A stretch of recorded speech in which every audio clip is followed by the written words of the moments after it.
We're now ready for our next project, controlling multiple timelines using a button interface.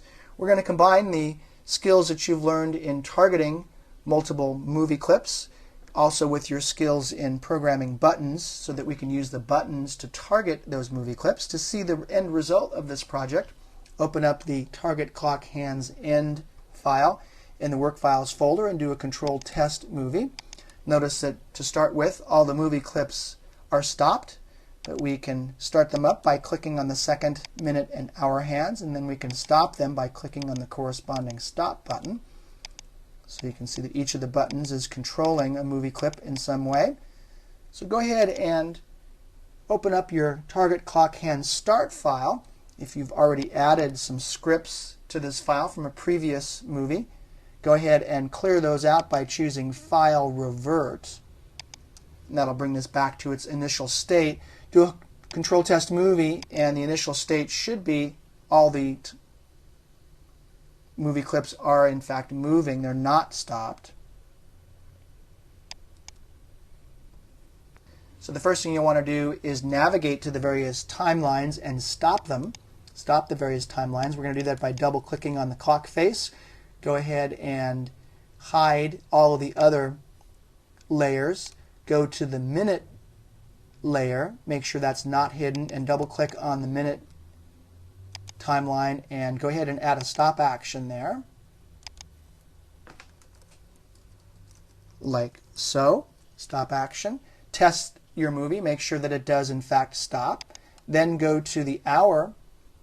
Let's unhide that. Go to the hour timeline by opening up the hour layer, double-clicking on the movie clip, and then in its timeline, go ahead and add a stop action there to stop that one. Now remember, the seconds movie clip is inside of the minute movie clip, so you'll have to double-click on the minute movie clip and then hide the layer 1. Go to the seconds layer and double-click on that movie clip and go ahead and add a stop action. After you've added all the stop actions, go ahead and do a control test movie to make sure you're not getting any errors and that all of the movie clips are in fact stopped. So far so good. Next you'll want to go back and name all of your movie clip instances. Don't forget, it's always the first thing you want to do. So let's go to the minute hand there. Open up the Properties Inspector. Make sure that the instance is labeled minute. Likewise, go to the seconds movie clip by double-clicking on the minute. Make sure that's labeled seconds. And the last one is the hour.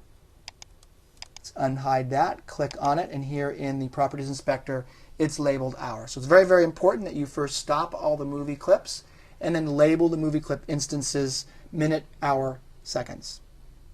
We're now ready to start adding our scripts. Let's go back to Scene 1. And here in the main timeline, go to the Actions layer, open up your Actions panel, and underneath the stop action that you should have there, and in the, let's go ahead and separate out the Properties panel. In the first space there, let's go ahead and add our function. First I'm going to add a little comment, function to handle the mouse clicks. Function, handle click, open parentheses, p_event colon, mouse event, close parentheses, colon void. That should look familiar. There's our function. Open up the function with an opening curly brace after the void. Then we're going to write a conditional as we did in our first script. And if the target is the second stop button, let's actually go ahead and change that to play button. You'll see why in a moment. I want to test this line of script, and because the movie clip is already stopped, this will make it play.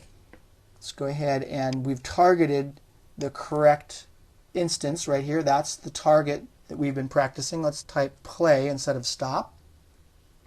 Let's also close out this function with the closing curly brace. Notice that the closing curly brace is lined up with the open curly brace. So there is my first conditional to check if the second play button has been clicked.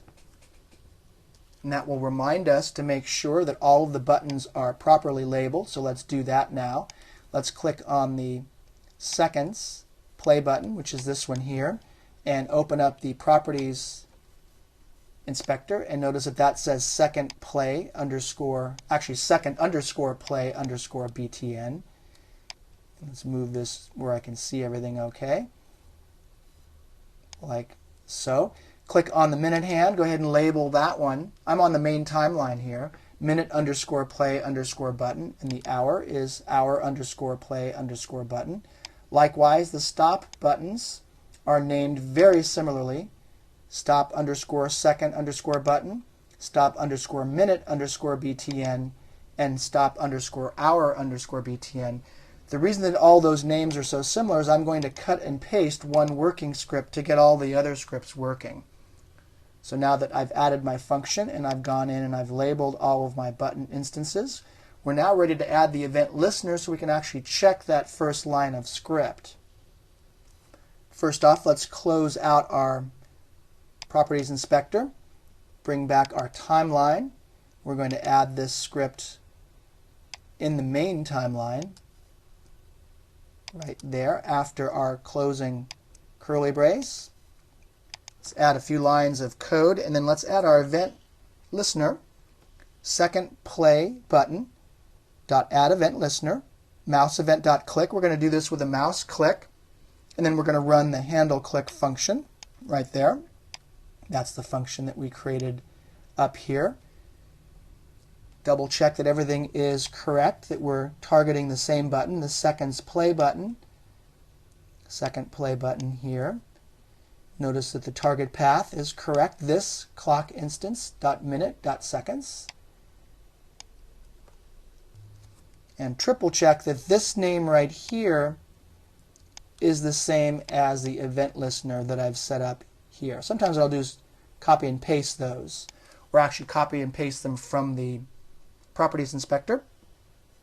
And we'll now test this. What should happen is that all the timelines should be stopped, and then when I click on the seconds button, the second movie clip should start playing. Test movie, click on the second button, and sure enough, the second hand is moving. So that means that the event listener is correct, the function is correct. Now all I need to do is copy and paste duplicates of those two scripts to get the rest of the buttons working. I'll let you do that on your own. Go ahead and just copy each of the event listeners, changing the button that you're targeting. Copy the if-then statement. Don't forget to leave that closing curly brace there. All the conditionals go in between these two sets of curly braces. If you need help, remember you also have the target clock hands end button. You can go ahead and look at the script that I have there as guidance, but go ahead and do this on your own, but do it in the order that I've shown you. Get one of the buttons working first. The play button is the obvious one to get working first, any of the play buttons. Get that working, and then copy and paste for the other 5 buttons.